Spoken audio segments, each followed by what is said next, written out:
Good afternoon, viewers, and thank you for joining us for another exciting edition of Africa Learning Together Knowledge Series. Africa Learning Together is ADEA's contribution towards growing knowledge and insight in education policy in Africa, with a strong focus on capturing lessons, knowledge, case studies, and insights from education practitioners, policymakers, partners, and stakeholders in terms of improving education and learning on the continent. I have a very interesting and exciting guest with us today, and we are recording this session, which is a live conversation, on the margins of the Africa Foundational Learning Exchange holding in Kigali, Rwanda. With me today is the Honorable Minister of General Education and Instruction from the Republic of South Sudan, Honorable Awut Deng Akwil. Honorable Minister, welcome, and thank you for joining us. Thank you very much for giving me this opportunity to share the experience of South Sudan. Thank you very much, and welcome. And we've seen you across quite a number of engagements across the Flex event. What are your initial thoughts about Flex? I think Flex is a very important platform for African leaders, particularly in education. Africa having a young generation in the world. Yes, yeah. That need to be given a special attention in terms of empowering them through education. And this is a huge asset for this continent. We have to focus to give them skills, give them knowledge and expertise that we need. The country, in every country and the entire continent can move faster in their development agenda. So Africa, we want to rely on this population of young generation of Africa. So this meeting is a really experience sharing from different countries, what we are doing better and what are our challenges. So we have learned a lot from each other, from what has been going on, from early childhood to primary education, to secondary education, to teacher training, and to printing more textbooks to support education. Infrastructure is one of the key things that everybody is talking about, to be able to reduce the number of students in the classroom, and also the teacher salary. Yeah, is another important thing that is almost common to everybody, and where the resources should come, and who are the key stakeholders in education that can actually facilitate education and have a better learning outcome. So this has been very useful for us as a country. Yeah, indeed. The challenges are too numerous that you're almost going to wonder what exactly are we doing in Africa with regards to education. I mean, the data says nearly 90% of young children under the age of 10 are struggling to learn. The number of out-of-school children is still a concern. Pupils are unable to read with meaning, and some of the other issues we know. I mean, infrastructure deficits and what have you. But you became the Minister of General Education in South Sudan in March 2020. I want to see what your perspective has been. I know it must have been a challenging journey, but indeed I'm also interested in seeing exactly where the bright lights are, given the peculiar situation of your country, the peculiar challenges it faces, and all that. What are your thoughts, and how have you been able to shape things towards moving things from where they were to where you're going alongside the vision that you have? Well, South Sudan is one of the countries that has just became independent.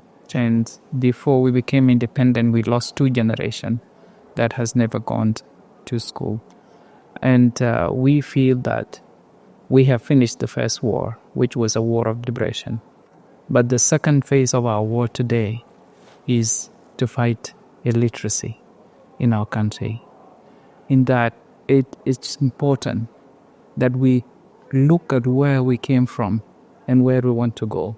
We started in South Sudan with 300,000 students in school, and we're starting from scratch. Wow. Today, we stand at 3 million students in school. That's nearly 1,000% spikes. And we still have 2.8 million out of school. So looking at what should be in South Sudan education system is to look at what is the role of all the stakeholders and what is our priority. So when I look at this as a holistic picture, we decided to prioritize. Mainly there are so many priorities. Yes. There are many challenges, but in these challenges there are opportunities. So we decided to prioritize what will make an impact to change things in South Sudan and to improve education in our country. First, we don't have infrastructure in the country. Indeed. The few schools we have were bombed during the war, so some of them were destroyed, some of them to be rehabilitated. So we started on also rehabilitation of schools. We have started building new schools. We have also launched campaign for Go Back to School, which was kicked off by our president.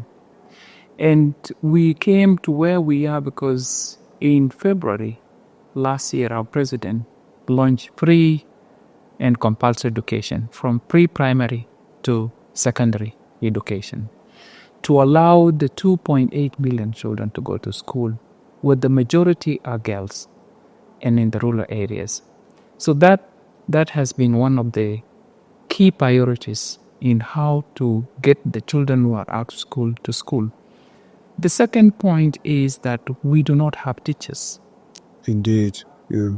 Because we lost our teachers during the war, and we are starting with teachers who are volunteers.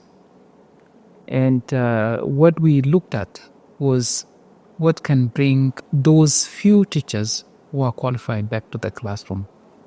We started as a government to increase the salary because there was a low salary. It's still not satisfactory, but there is an improvement in teacher salary.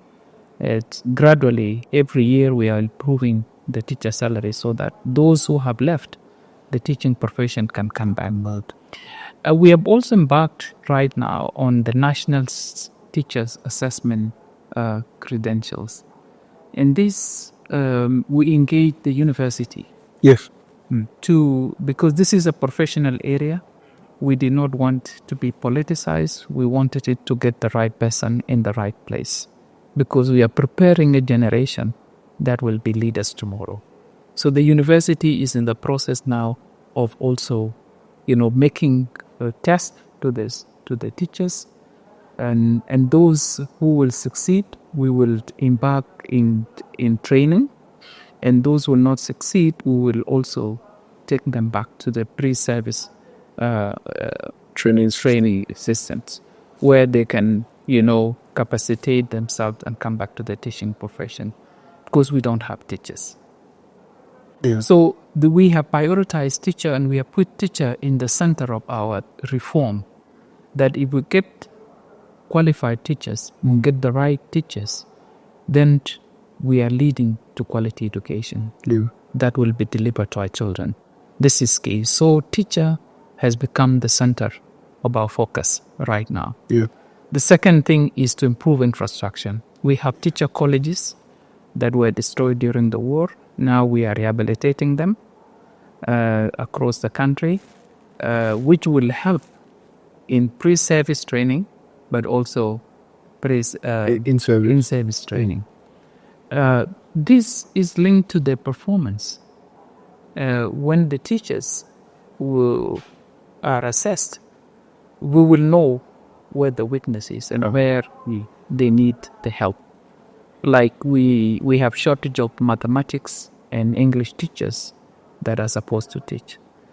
And this is key for us because they are core subject. So we're trying to also improve those who are already in the system.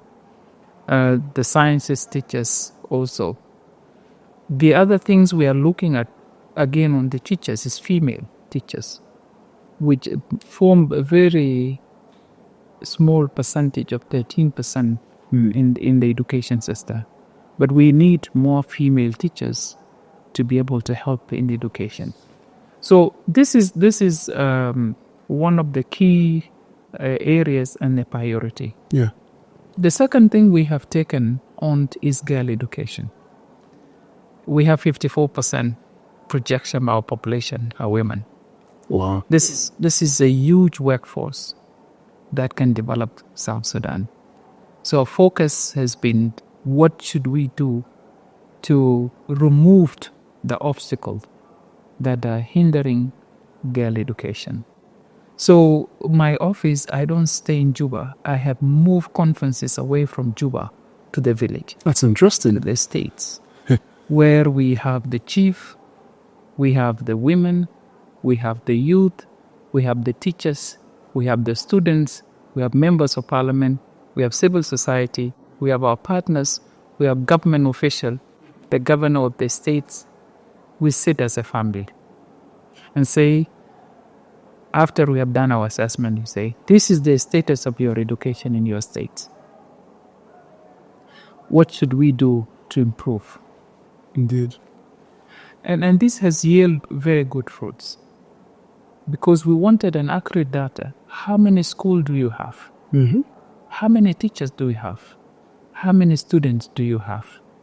And how can we have enrolled those out of school children, particularly girls? Girls, yeah. And we are saying, you are the chief of the area. You need doctors. You need engineers. You need nurses. You need teachers. You need lecturers. And they are with you in the village.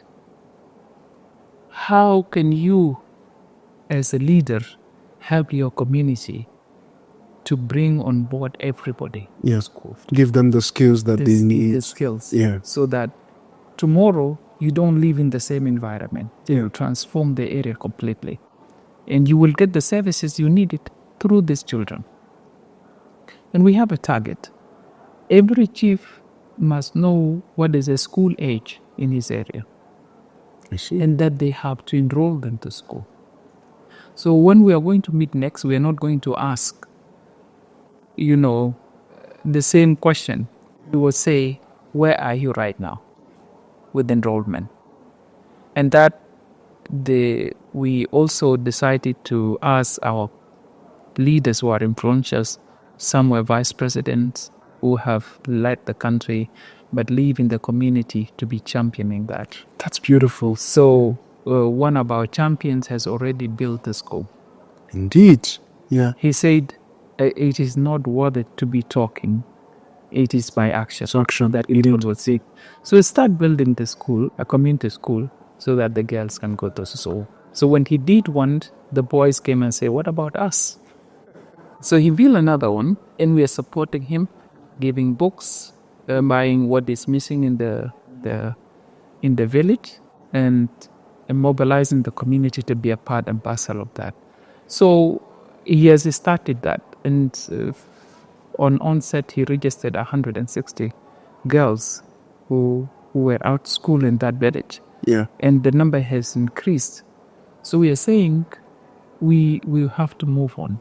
And as a champions for us, he used a very powerful words in front of all the community and the family that was sitting together to discuss education. He said, if men want to go to the moon without women, they will never reach there. Indeed. I love that. They have to go together. Yeah.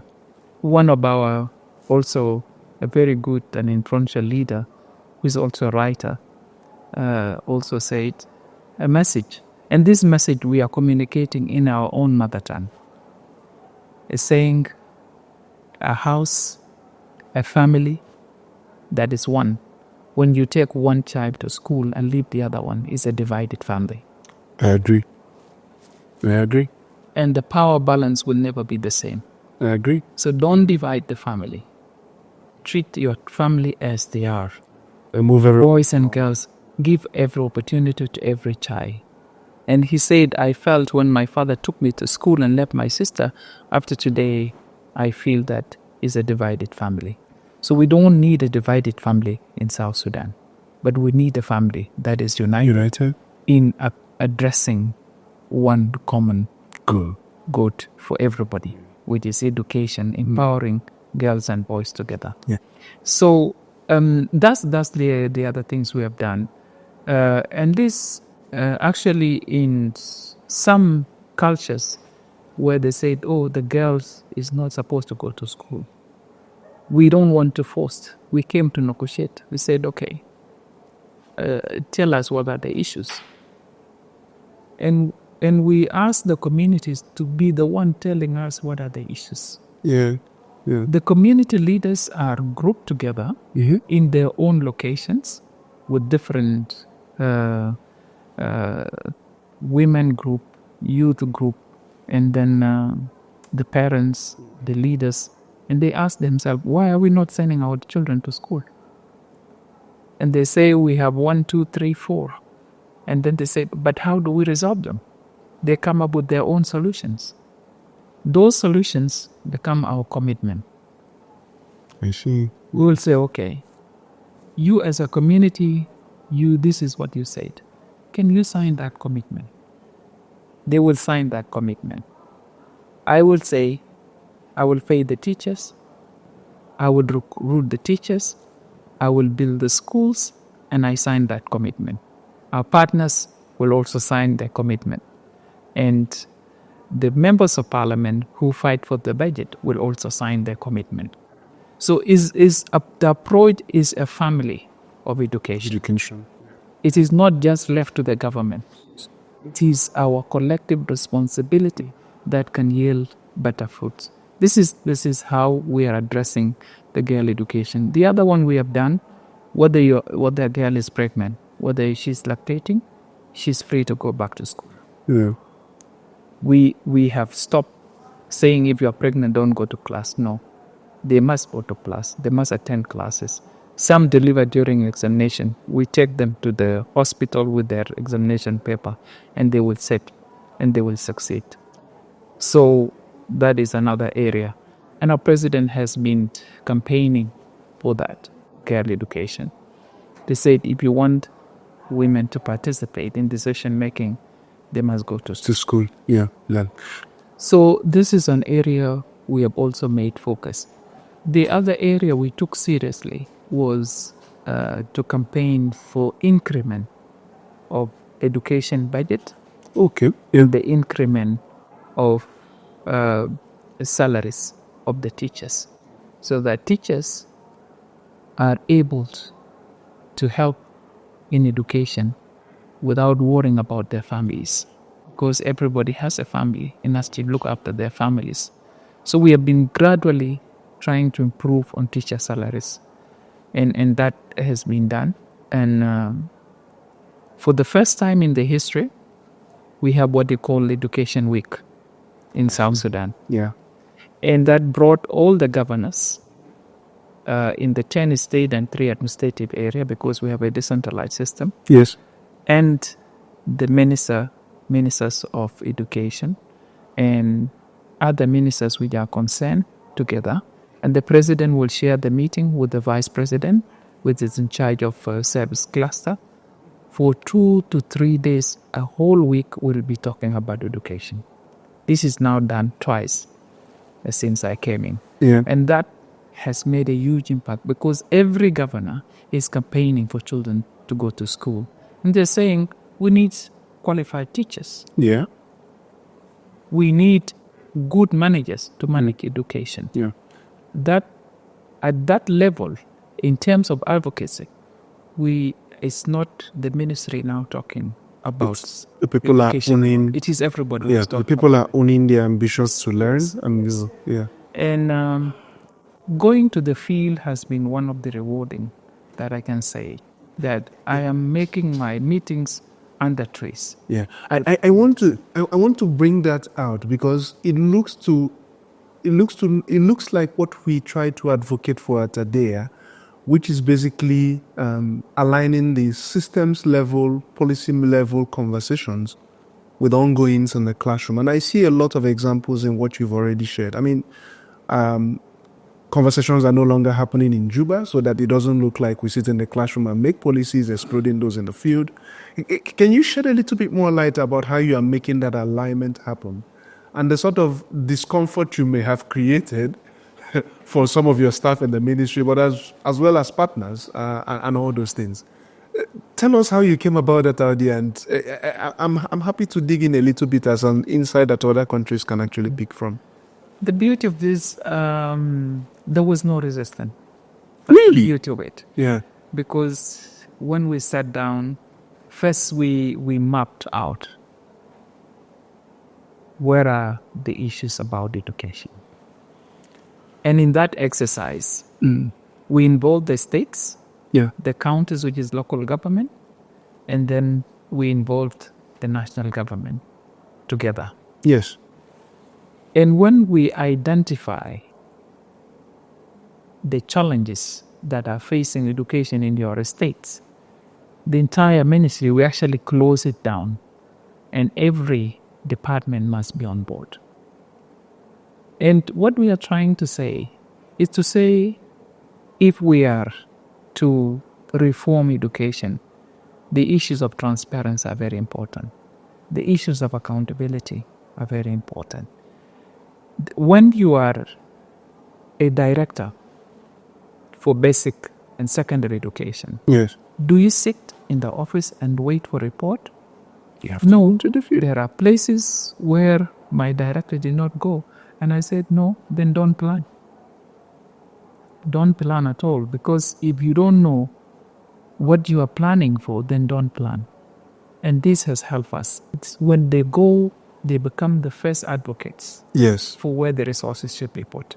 Yeah. So for me, it was really to bring it closer at home, not to talk at the national level. And to see, some of my governors actually drove with me. They became drivers themselves. We stopped in every school and we go to the classroom, and I will allow the governor to ask the teachers. Yeah. Yeah. And I will allow the governor to ask the students. So there's interaction between the students and their governor, their commissioner, their education officer, and the teachers. They have that opportunity to say, the challenges we have in this school is 1, 2, 3, 4. And I'm also listening. And from there, we will know what is going to be the role of the states. Yeah. What is going to be the role of national government? Yeah. What is going to be a role of the school itself? The teachers, the student will say, we are not learning because our teachers are coming to class late and they are not giving us the right instruction. Yeah. So maybe they are not trained.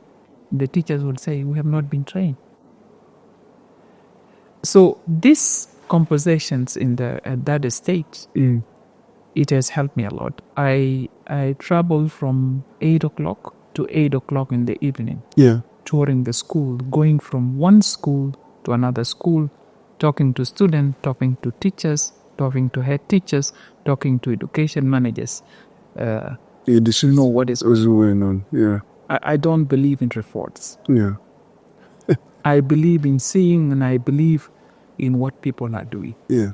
So when the student scan and is able to read and understand what he's reading, then I believe there's a good teaching is happening. Teaching is happening. Yeah. And sometimes I say, give me your book, exercise book. Then they will give me. When I see that it is empty, I know there's no teaching taking place.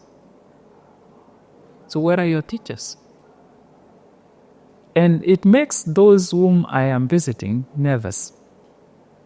And then I will look at the board, where are the teacher, plans in getting to the classrooms, and how many hours do they spend with children, and how are they helping the children. So now it's like everybody has woken up to say, okay, we are not as free as we think. It's the minister is moving with governors and the ministers, and we are also giving a lot of pressure to education directors on that level, and the governor himself and the minister himself. And I will tell them, this is how much resources I have sent. I have nothing to hide. because this is a public resource. Yeah. And the guideline to use these resources is this.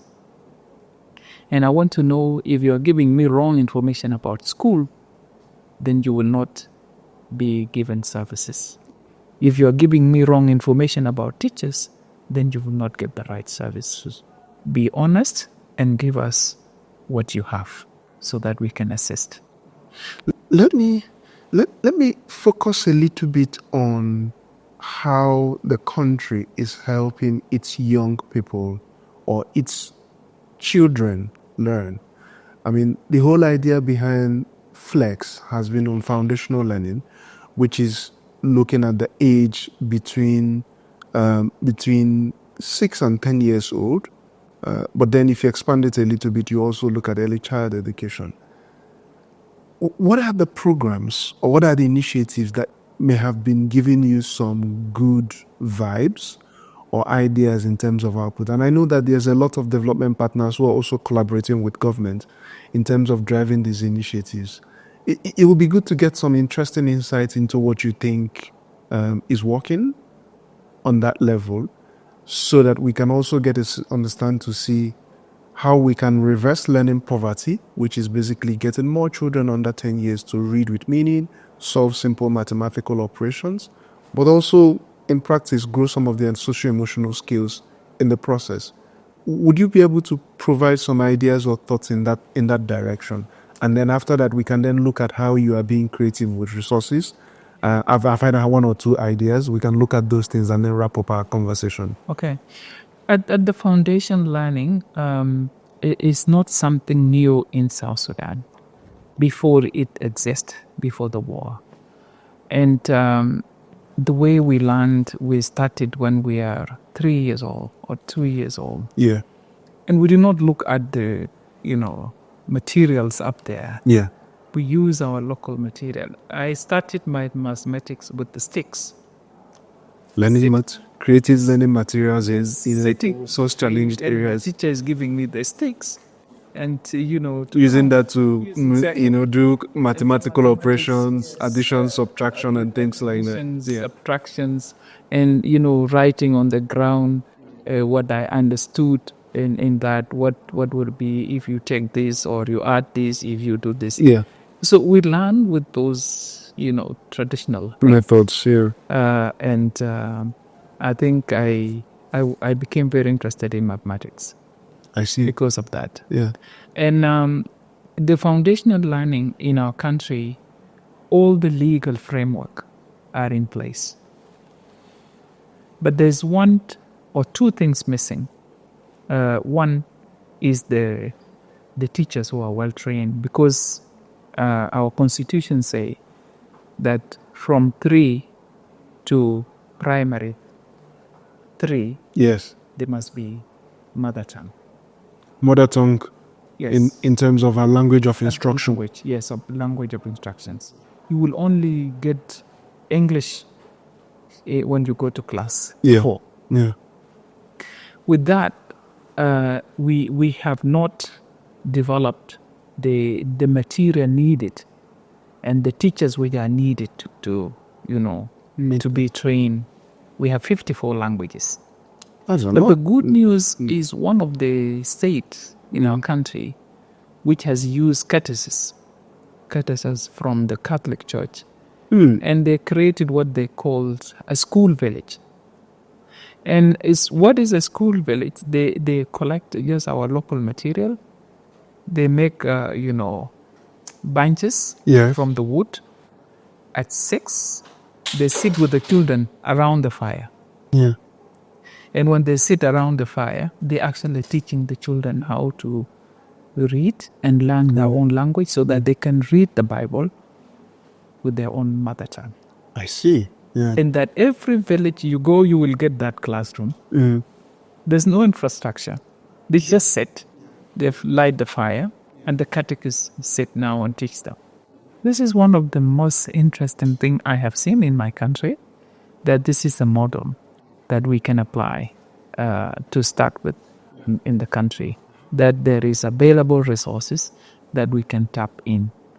And it's also linked to our culture. African families sit around the fire. Fire, stories at And night. tell the stories Yeah. and, and play and tell riddles and so on. So I found that is a very unique approach in terms of getting children interested. So Yeah. children will be listening, and children now would say, okay, tell us the story you had. And they will now speak by themselves. And others will say, okay, can you read this text? Yeah. And they will start reading the text. So that is one approach that has worked. There are few schools which actually have built infrastructure and few teachers. So what we need to do is to build on what we have already. Yeah. And scale it up. Yeah. By recruiting more teachers, training more teachers. Right now, we are talking with a national institution that translates other books into our mother tongue. Yeah. We're starting with a simple one. We're starting with what we call picture dictionary. Typical for South Sudan. What are your animals, wild animals? What are your domestic animals? What rivers do you have? What type of food trees? And then when they look at it, they're able to understand. So let the children, those who are in the environment, will even participate in that and now learn. We wanted also to introduce, I have seen a lot of children, they picked songs. And they sing them, but they may not know the meaning. I see. I just explain it to them. That can also be a source of education where you now can get children to learn, to play and learn what they want to learn in their mother tongue. Yeah. And I think I wanted to say this word. Okay. A tree which is planted with the weak roots, when the wind comes, it will fall. It will fall, yeah. But you have if you have planted a tree with a strong roots, it will resist anything that is coming. That's the education. Yeah. The foundation of learning is that strong, solid foundation where I can actually progress in anywhere I go. Yeah. Because I have learned from that young age. I have the skill from that young age. And I strongly feel that solving that will be solving million questions in Africa and how children should learn. What partners are helping you to actualize this ambition? I know there's quite a number of them in South Sudan. It's just to acknowledge their efforts, especially where you see some very good activities. And I've heard you mention the Catholic Church as one, Well, we have right now, after negotiating for a long time with Africa, with World Bank, the World Bank is coming for 3 years program to help us in teacher training. Beautiful. Institutes. We are also trying to renovate schools where we have refugees that have come from Sudan. Yeah. And also the returnees were South Sudanese with children. We have in classes like 120 per teacher. That's quite a sizable class, yeah. Yes, exactly. And we are now renovating school to improve access. We are also working with UNICEF. Yeah. Is closely working with us. We have the Save the Children. We have FinCharge Aid, which has been supporting our teacher college by giving incentive to the teachers who are doing paid service. I am also working with the African Development Bank, but in infrastructure. So we are also renovating teacher colleges on that area. They have put in. We're also doing most interesting things, Tibet. Yes. Technical education. Which is skilling young people and preparing them for the world of work and all that. We had the Egyptian government who has provided a school with that, and a 10-year-old joined the school. And after 1 month, I went and visited the school. He was the one telling us what he's doing by demonstrating literally. Beautiful. And the instructor was saying, this is the best engineer in South Sudan. I love that. So I think with our partners, we have done what we call a strategic plan that is costed, not just planned. Costed every item to make sure that our interventions, our priorities are the one are addressed. And in these interventions, we say no duplication. So coordination became is important. So plan together. And said, those who will be doing teacher training are here. Those who will be printing books are here. Our own government has also printed 4 million books. Yes. We have moved away from 19 children sharing one book now to 1, and 3 to 1 in some states. Yeah. So my aim is to get 1 to 1. Yeah. So those partners, our intervention and my focus right now and priority, he is the teacher. Is the teacher. That's as the engine room of any sort of education this system. Is the pillar of education. If we have given them the capacity, and I'm forgetting also China came on board for a 1-year program, and actually we took our head teachers to China for training, but going to school, seeing how schools are run in China. And that those who have come back, they have different thinking than when they left South Sudan.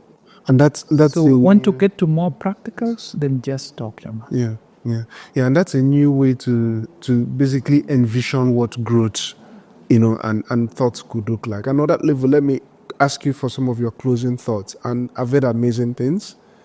You've been able to grow 300 pupils in school to about 3 million. Reading us instructional materials are now going down from 1 to 19 to about 1 to 3 with the vision to get to 1 to 1. You've been able to mobilize partners to sit around the table around a single policy document, properly costed, which is also something that is missing across a number of countries and something that we're advocating for, one of the interesting things I heard this morning was basically the Minister of Rwanda saying that they are open to collaboration because it's what's important, but nobody would basically drive their learning agenda for them. It's up to them. I'm seeing that in what you're sharing. What are your final thoughts? Where are you headed to vision-wise? And if you wake up tomorrow and look back, what is that ideal scenario you want to bequeath to the country after perhaps your time as Minister of Education and General Instruction? My drive is to see South Sudan as a literate country as a whole, not just children. Yes. It's where everybody is able to tap into resources that they have to be able to change the poverty line. Not only just whatever you do in school should also be done at home. And we wanted to see everybody in the state of putting the thumbs to sign. Yeah. At least sign your name. Write your name. It's the age doesn't matter. My mother used to say during the liberation struggle, because she's very passionate about education, she would say, children go to school. And they will say, no, we can't go to school because we don't have clothes on us. So we can't go. And he said, no, we don't need your bodies. Your brain are not naked. It is your brain that we need to be fed with knowledge. And tomorrow, you will buy clothes for yourself. Today, they are lawyers. Those who were spoken. Yeah. So I wanted to see that dream come true for every child in South Sudan. That education is a powerful tool to change you. And I want to conclude by this song of the children which I visit. Girls, little girls. He was singing and they were saying, my parents, don't you see I'm struggling for education, for a better life? I don't want to be where I am. I want to be a better person tomorrow. So I want to conclude by that. Everybody has potential to contribute to the family, to the community, to the nation, and to the whole world. When we educate our children, they don't remain in the country. They also help where the needs are. So for us as a continent, I think our focus should be just centered on building the skills of our young people. And giving them the tools to go out there to help us resolve problems. Like the young men in the village. When I was in the village, I was taught how to plant mango tree. But I plant mango tree with the chef, and it takes me months for it to germinate. Yeah. These young men get mango trees and crack the shelf and take the seeds out, prepare the soil and plastic bag, plant it, water it in a week. In 2 weeks, it has germinated. Beautiful. And is making money out of it that the father and the mother are not making. These are people who are talented, born with that talent to resolve problems that we are in today when it comes to climate change. So these are the people who want to see taking the lead in our country, that everybody value education, because education is what will make us the Africa we wanted. Indeed. Thank you so much for your thoughts. And I'm left quite inspired about a country that is trying to transition from a post-conflict situation into, accelerated development. And education is at the base of that. You don't have an easy job, and I don't envy you in that, because you have to mobilize the resources. You have to get everybody on the same page. But once the zeal and the drive and the vision is there, and everybody is seeing where this is headed to, you will get the sort of support you require.